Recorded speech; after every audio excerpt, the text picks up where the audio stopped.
Well, I'm out today on the Blue Revolt. This is the one that triggers people because the Garmin is on the wrong side.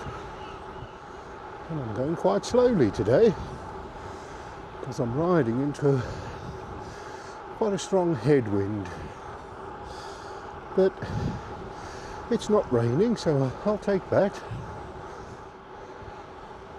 And I'm out on a ride today, which is going to be primarily on the road.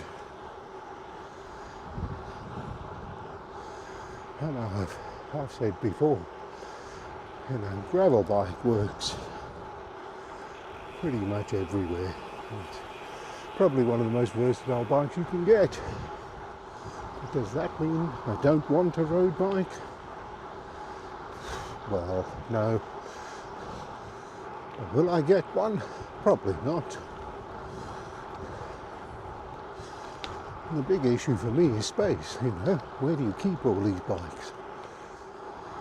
And I'm quite happy riding my two Revolts. I like them so much. But I saw a review today, a GR Advanced one, and the price is £3,000. And I think £3,000 is reasonable, because I don't think a bicycle should cost as much as a motorbike. I mean, don't get me wrong, £3,000 is still a lot for a bike. But it's got carbon wheels, carbon frame, and electronic 105 group set.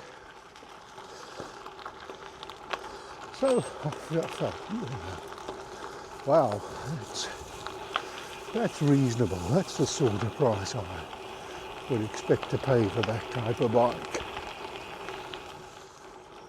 And so, of course, I thought, that would be nice. But it's a TCR. And that's Giant's race bike. Why am I even looking at the review? And the answer to that is simple. In my mind, I'm still 30. In my mind, I'm the sort of rider who can get the best out of that bike. But my mind is a long way from reality. And that's what advertisers rely on. They don't show you pictures of somebody riding a TCR through traffic on a wet and windy day. They show you people riding on empty roads in the sunshine. Because that's what advertisers are good at.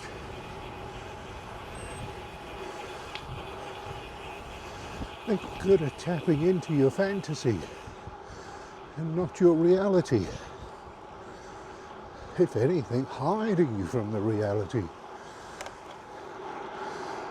And the reviewers are all super fit and built like stick insects. And they're telling you how much faster you could go on this bike.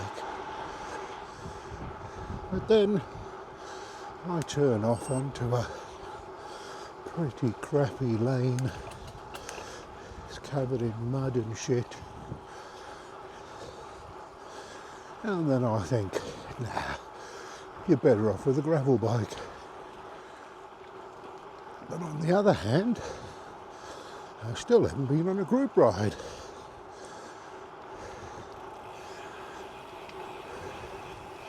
Because I wonder if they'll laugh at me. And even question me and say, well, why have you come on a road ride on your gravel bike? And then I'll feel silly and just go home. The group that's local to me is the Ogmore Valley Wheelers. And I keep thinking I'm going to go out with them one Sunday morning. But as I said, I wonder if they'll be a bit annoyed that I've turned up on a gravel bike.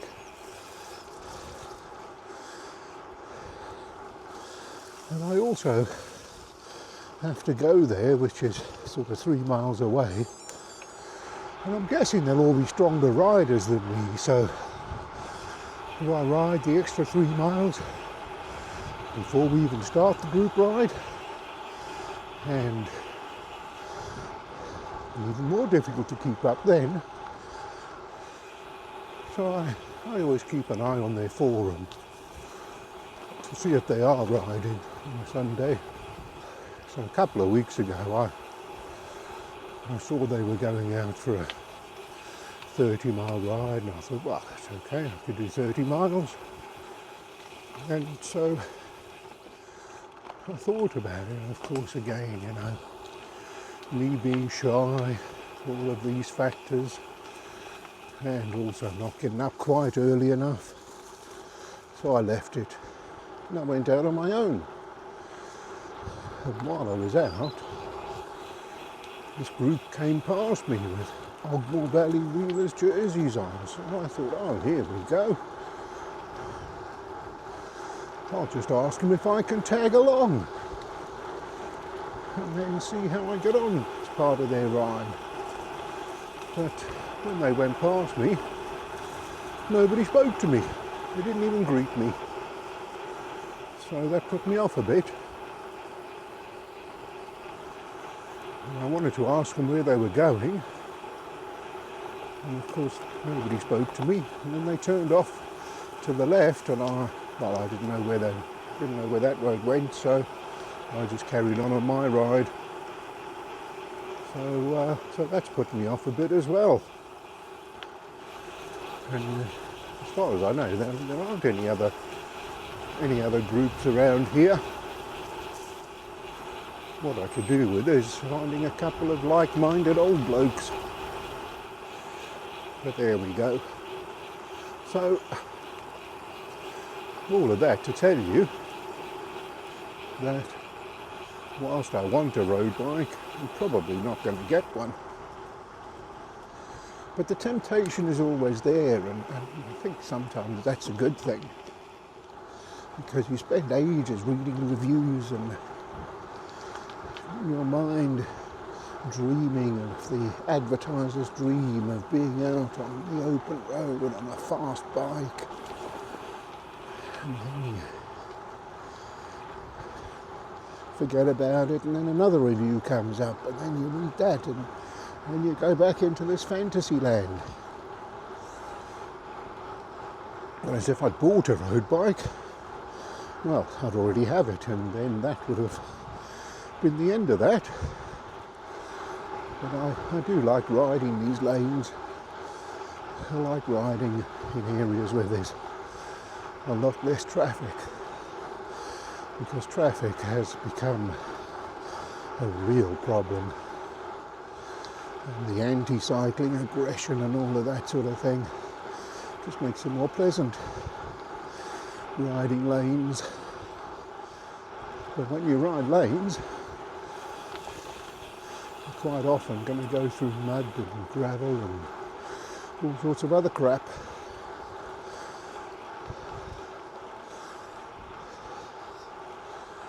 And that's when I really appreciate my revolts.